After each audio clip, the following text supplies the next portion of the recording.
ఉత్తరాఖండ్కి చెందిన గ్రామం ధరోలీలో గత కొన్ని రోజులుగా ఎవరూ కూడా ఊహించని సంఘటనలు జరుగుతున్నాయి. అక్కడి కొండగాలులలో భయం కూడా కలిసిపోయి ఉంది.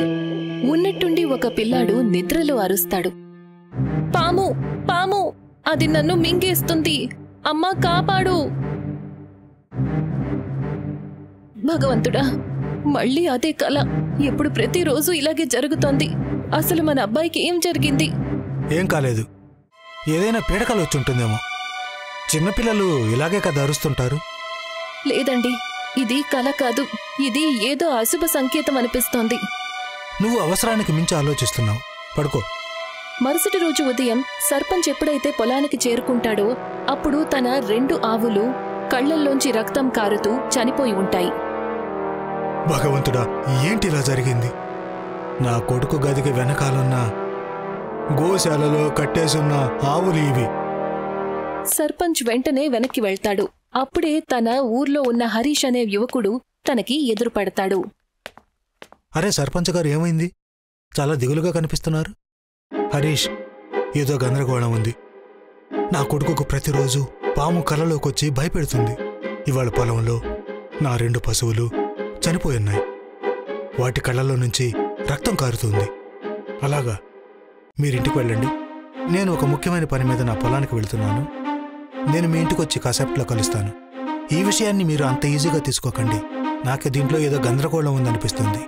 కాసేపటి తర్వాత హరీష్ ఒంటరిగా తన పొలం దగ్గర పాత బావి దగ్గరికి వెళ్లి నిలబడతాడు. ఖచ్చితంగా ఈ ఊర్లో ఏదో ఉంది. అది నాకు కనిపించడం లేదు, కానీ ఏదో సూచిస్తుంది. బావిలో నుంచి విచిత్రమైన శబ్దాలు వినిపిస్తాయి. ఈ శబ్దం ఇది ఇంతకుముందు ఎప్పుడు రాలేదే. తను బావి దగ్గరికి వెళ్తాడు. శబ్దం ఇంకా ఎక్కువగా వినిపిస్తుంది. ఎవరది? ఎవరున్నారు లోపల? ఉన్నట్టుండి బావి లోపల నుంచి 2 మెరుస్తున్న భయంకరమైన కళ్ళు బయటికొస్తాయి. ఆ కళ్ళు తిన్నగా హరీష్ ఆత్మలో కలిసిపోతాయి. మరుక్షణమే హరీష్ బావిలో మునిగిపోతాడు. కొంతమంది పిల్లలు బావి దగ్గర ఆడుకుంటూ ఉంటారు. ఉన్నట్టుండి అరుస్తారు, అమ్మా, ఇక్కడేదో శవం ఉంది.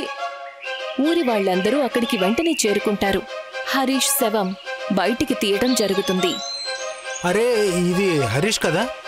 తన వీపు మీద చూడండి, ఏంటది? శవం వీపు మీద కాలిపోయిన నాగు గుర్తులాగా ఒక గుర్తు కనిపిస్తుంది. భగవంతుడా, ఇది అదే నాగు. నా కొడుకు కళ్ళలో కూడా కనిపిస్తుంది. ఇప్పుడు అర్థమవుతోంది, ఇది మామూలు సంఘటన కాదు. ఇది కాలభుజంగ్, శపించబడిన నాగు. ఎన్నో ఏళ్లుగా బందీగా ఉంది. ఆవిడ మాట విన్న తర్వాత సర్పంచ్ దీర్ఘాలోచనలో మునిగి తనలో తనే ఇలా అనుకుంటాడు, ఇటువంటి విషయాలన్నీ కేవలం కల్పిత కథల్లోనే ఉంటాయని విన్నాను, కానీ నిజంగానే ఇటువంటివి ఇంకా ఉన్నాయా? ధరోలీ గ్రామంలో ఇటువంటి విచిత్ర సంఘటనలు తరచూ జరగటం మొదలయ్యాయి. మనోహర్ ఊర్లో ఉన్న ఏకైక యువ స్కూల్ టీచర్. పుస్తకాలతో మునిగిపోయుంటాడు. ఉన్నట్టుండి మనోహర్ దృష్టి లైబ్రరీలో ఉన్న ఒక పాత పుస్తకం మీద పడుతుంది. ఇదేం పుస్తకం? ప్రతి 5 సంవత్సరాలకు ఒకసారి నాగబలి ఇవ్వాలి. అప్పుడు కాల్ నిద్రలోంచి బయటికి రాదా? ఒకవేళ బలి ఆగితే తను నిద్రలేస్తాడు. ఆ క్షణం మోహన్ కళ్ల ముందు తరం కనిపించినట్టుగా అనిపిస్తుంది. చిన్నప్పుడు విన్నాను, ఊర్లో ప్రతి 5 సంవత్సరాలకు ఒకసారి రహస్యమయంగా ఒక బలి జరిగేది. కానీ 25 ఏళ్ల ముందు ఇదంతా ఆగిపోయింది. ఎందుకు? మనోహర్ మొబైల్ని తీస్తాడు. ఒక నంబర్ని డయల్ చేస్తాడు. ఆరవ్, నువ్వు ప్రజ్ఞ వెంటనే ఊరికి రాగలరా? అవును, ఒక ముఖ్యమైన విషయం గురించి మాట్లాడాలి. ఆరవ్ ఇంకా ప్రజ్ఞ వస్తారు. ఏం విచిత్రమైన నిశ్శబ్దం ఇది. చెట్టు పుట్ట కూడా భయపడుతున్నట్లుగా ఉన్నాయి. సరిగ్గా చెప్పావారవ్, ఇక్కడంతా కూడా చాలా నిశ్శబ్దంగా ఉంది. కాసేపటి తర్వాత వాళ్ళు ముగ్గురు ఒక గదిలో ఉంటారు. ఆ పుస్తకాన్ని తెరిచి పెడతారు. ఇలా చూడండి, నాగబలికి సంబంధించిన పుస్తకం ఇది. ప్రతి 5 ఏళ్లకు ఒకసారి బలి ఇస్తారు. కాలభుజంగ్ నిద్ర మేలుకోకుండా ఉండడానికి. అసలు ఈ కాలభుజంగ్ అంటే ఎవరు? పుస్తకం ప్రకారం ప్రాచీన నాగయజ్ఞం ద్వారా కొంతమంది నాగులు, రాక్షసులు, తాంత్రిక నాగమణిని సాధించడానికే బలి ఇచ్చారు. ఆ బలి నుంచి పుట్టుకొచ్చిన శపించబడిన సర్పం కాలభుజం. అది శివుడి సేవకుడు కాదు, శనికి సంబంధించింది కాదు. అది కేవలం కాలశక్తికి అవతారం. అది ఎక్కడికైతే వెళుతుందో అక్కడ మృత్యువు ఖాయమవుతుంది. తన శరీరం నల్లని పొగగా సర్పాకారంలో ఉంటుంది. అది పాతాళలోకం నుంచి వస్తుంది. ఇది చాలా ప్రాచీనమైన కథ. ఇది ధార్మిక ఆచారం కాదు, సమాజ శాస్త్రీయ వ్యవస్థ కూడా అయ్యుండొచ్చు. కానీ ఎందుకు ఆపేశారు? లేక ఇది భయంకరమైన పన్నాగమై ఉండొచ్చు. బహుశా ఇది నా తర్వాత డాక్యుమెంటరీ అయి ఉండొచ్చు. కాల్భుజంగ్ ద స్నేక్ విత్ ఇన్. ఆరో తమాషా చేయకు. ఊళ్ళో పశువులు చనిపోయాయి. హరీష్ బావిలో చనిపోయాడు. అది కూడా వీపు మీద కాలిపోయిన నాగ గుర్తుతో పాటు. మీరిద్దరూ న్యూస్ రిపోర్టర్స్. నాకు కావాల్సింది మీరు దీని మీద ఒక డాక్యుమెంటరీ తయారు చేసి న్యూస్ ఛానల్లో రిలీజ్ చేయడం. అయితే మేము ఈ ఊర్లో ఉన్న నాగ్వేది నుంచి ప్రారంభించాలి. మరుసటి రోజు ముగ్గురు కూడా ఒక పాడుబడ్డ పురాతన భవనం దగ్గరికి చేరుకుంటారు. ఇదే నాగ్వేది. ఎంతో నిర్మానుష్యంగా భయంకరంగా ఉంది. Perfect location. పాత రాళ్లు, ఎండిపోయిన చెట్లు, విరిగిపోయిన నాగు చిహ్నం. Recording start. ఇక్కడికి ఎవరూ రావడం లేదనుకుంటా. ఖచ్చితంగా ఇక్కడేదో ఉంది. గాలిలో ఉన్నట్టుండి పాము బుస కొడుతున్నట్టు సన్నని శబ్దం వినిపిస్తుంది. చూడు, ఈ శబ్దం అది నీకు వినపడిందా? గాలై ఉంటుంది. పద, రికార్డింగ్ని మొదలు పెడదాం. అప్పుడే తన దృష్టి ఒక విచిత్రమైన రాయి మీద పడుతుంది. భూమిలో సగం దాగి ఉన్న చిన్న మెరుపైతే కనిపిస్తూ ఉంటుంది. ఏంటది? తను ఆ రాయిని గట్టిగా లాగుతుంది. అది ఒక చమత్కారవంతమైన మణిలాగా కనిపిస్తుంది.